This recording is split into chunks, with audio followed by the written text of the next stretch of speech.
नमस्कार, हिमाचल समाचार में आपका स्वागत है। आज के मुख्य समाचार। मुख्यमंत्री ने शिमला में किया पत्रकार वार्ता को संबोधित। मुख्यमंत्री ने एशियन रिवर राफ्टिंग चैंपियनशिप का किया शुभारंभ। स्वास्थ्य कर्मियों और आशा एवं आंगनवाड़ी कार्यकर्ताओं ने हर बाधा को पार कर नौनिहालों को पिलाई 2 बूंद जिंदगी की। और अब समाचार विस्तार से। मुख्यमंत्री ठाकुर सुखविंदर सिंह सुक्खू ने आज शिमला में पत्रकार वार्ता को संबोधित किया। इस अवसर पर मुख्यमंत्री ने कहा, आप जानते हैं कि तकरीबन 1 वर्ष पहले हिमाचल प्रदेश में कांग्रेस की सरकार बनी। कांग्रेस की सरकार बनने के बाद जिस प्रकार की आर्थिक परिस्थितियां हिमाचल प्रदेश में थी और 14 महीने के कार्यकाल में उस प्रकार की आर्थिक स्थितियों पर हमने नियंत्रण पाया।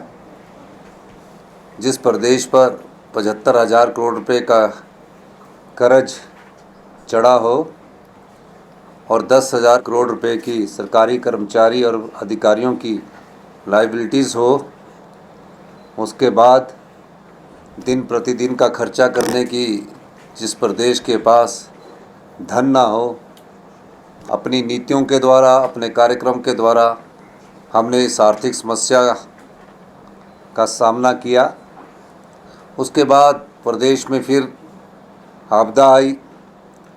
आपदा के बाद कभी हमने कल्पना भी की थी कि इतिहास की इतनी बड़ी आपदा हमारे जीवन काल में हमें देखने को मिलेगी। तकरीबन 4,000 घर पूर्णतः नष्ट हो गए और 13,000 घर आंशिक रूप से नष्ट हो गए। उन परिवारों को बसाने की ज़रूरत थी। पाई पाई जोड़कर जिस परिवार ने एक घर बनाया होता है, उन घरों को बसाने की ज़रूरत थी और हमारी सरकार ने उन घरों को बसाने के लिए और जो आंशिक रूप से क्षतिग्रस्त घर थे, उस नुकसान का जायज़ा लिया और हमने नियमों में परिवर्तन किया, कानून बदल दिया उन परिवारों की सहायता करने के लिए। यही नहीं, जब हमारी सरकार बनी, हमने उसमें कुछ गारंटियों का वादा किया था। उसमें पहली गारंटी ओल्ड पेंशन स्कीम को लेकर थी कि हम अपने सरकारी कर्मचारी और अधिकारियों को ओल्ड पेंशन स्कीम के अंतर्गत लाएंगे और हमने पहली कैबिनेट में वो करके दिखाया। निश्चित रूप से ओल्ड पेंशन स्कीम के कारण हमारे पर कई प्रतिबंध लगे, लेकिन हम उन प्रतिबंधों से ना घबराकर हमने कहा, हिमाचल प्रदेश के 1,36,000 सरकारी कर्मचारी जो है, जिन्होंने हिमाचल में विकास की गाथा लिखी है, उन सभी को इस सरकारी पेंशन के रूप में सामाजिक सुरक्षा मिलनी चाहिए। ये हमारी पहली गारंटी को हमने पूरा करने का अपनी दृढ़ इच्छा शक्ति निभाई। उसके बाद हमारी दूसरी गारंटी थी, राजीव गांधी स्टार्टअप योजना को हमने शुरू किया। 3 चरणों में हमने शुरू किया और पहले चरण में हमने ई टैक्सी के रूप में शुरू किया। दूसरे चरण में हमने स्वरोजगार की दिशा में बढ़ते हुए सोलर पैनल योजना का हमने शुभारंभ कराया और तीनों चरण में हमने 680 करोड़ रुपये की राजीव गांधी स्टार्टअप योजना की शुरुआत की। तीसरी गारंटी हमारी थी कि प्रत्येक विधानसभा में हम 4 इंग्लिश मीडियम स्कूल खोलेंगे। मुझे ये बताते हुए खुशी हुई कि अगले एकेडमिक सेशन से जो भी हमारे गवर्नमेंट स्कूल है, उसमें प्रथम कक्षा से ही इंग्लिश मीडियम स्टार्ट कर दिया जाएगा। उसी प्रकार हमने गांव की अर्थव्यवस्था को मजबूत करने के लिए गाय का दूध का मूल्य में इतिहास की सबसे बड़ी वृद्धि दर्ज की। जो गाय का दूध मिल्क फेडरेशन सरकारी जो संस्था है हमारी, 32 रुपये किलो खरीदा जाता था, उसको हमने बढ़ाकर 13 रुपये की ऐतिहासिक वृद्धि करके 45 रुपये प्रति किलो के हिसाब से मिल्क फेडरेशन के द्वारा खरीदा जाएगा और भैंस के दूध में 23 रुपये की ऐतिहासिक वृद्धि की गई। मिल्क फेडरेशन द्वारा जो 32 रुपये खरीदा जाता था, 55 रुपये किलो के हिसाब से भैंस का दूध खरीदा जाएगा। गाय और भैंस के दूध का एमएसपी देने वाला हिमाचल प्रदेश हिंदुस्तान का पहला राज्य बना और प्राकृतिक खेती को बढ़ावा मिले, गोबर का उपयोग किया जाए।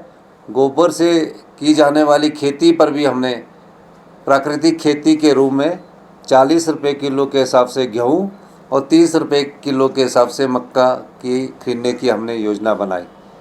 हम हिंदुस्तान के पहले राज्य बने जिन्होंने प्राकृतिक खेती पर एमएसपी को लागू किया।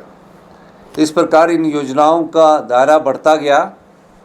धीरे धीरे जब हमारा दूसरा बजट हमने प्रस्तुत किया, उस बजट में हमने ग्रामीण अर्थव्यवस्था को मजबूत करने की दिशा में कई महत्वपूर्ण कदम उठाए हैं, जिसमें मनरेगा की मजदूरों की दिहाड़ी प्रतिदिन 240 रुपये से बढ़ाकर 60 रुपये हमने उसमें बढ़ोतरी की, 300 रुपये कर दी गई।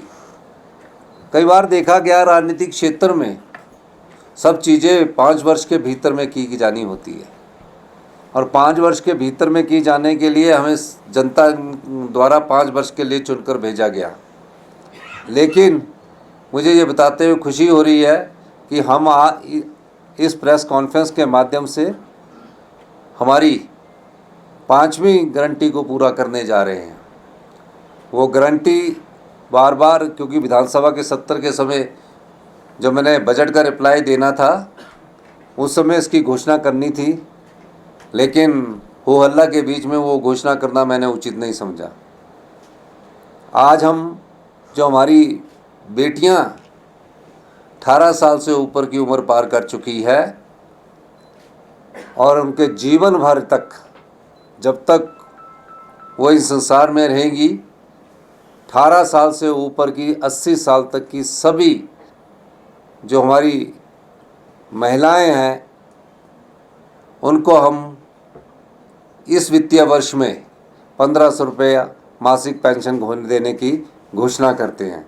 ये हमारी सबसे बड़ी गारंटी थी। इस गारंटी को हमने लागू करने का निर्णय लिया है, क्योंकि भारतीय जनता पार्टी के नेता बार बार ये कहते थे गारंटियों का क्या हुआ। हमारी सरकार की सर्वोच्च प्राथमिकता में से एक गारंटी प्रदेश की नारी शक्ति के आर्थिक व सामाजिक उत्थान हेतु प्रति माह रुपया 1500 सम्मान राशि प्रदान करना है। इस लक्ष्य को प्राप्त करने हेतु हमने प्रथम चरण में जिला लाहौल स्पीति की बहनों को इस सम्मान राशि का हकदार बना दिया है।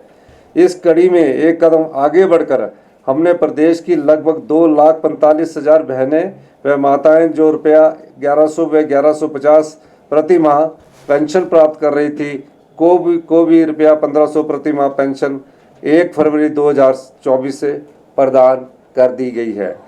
इस योजना का नामकरण इंदिरा गांधी प्यारी बहना सुख सम्मान निधि योजना प्रदेश की बहनों के प्रति हमारी संवेदनशीलता दर्शाता है।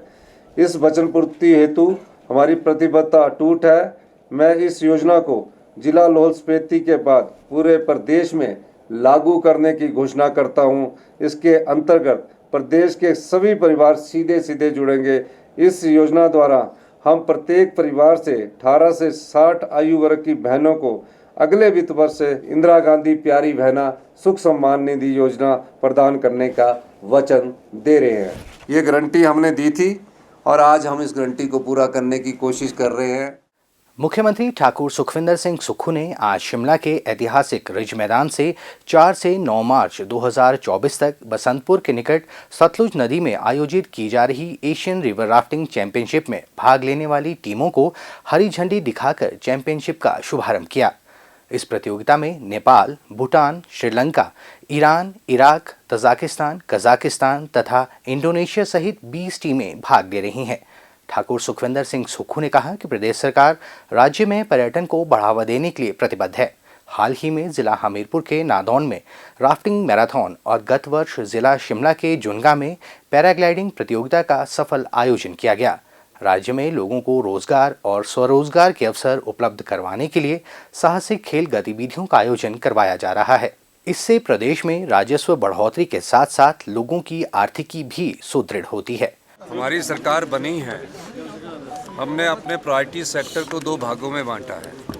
उसमें सबसे पहला जो प्रायोरिटी सेक्टर है वो हमारा टूरिज़्म है। और टूरिज़्म में कौन सी एक्टिविटीज़ होनी चाहिए, एडवेंचर टूरिज़्म के संबंधित है या वाटर से संबंधित है, उन एक्टिविटीज़ को हिमाचल सरकार पिछले 14 महीने से प्रमोट कर रही है। पहले एशियन राफ्टिंग जो हुई वो हमीरपुर में नदौन ब्यास में हुई।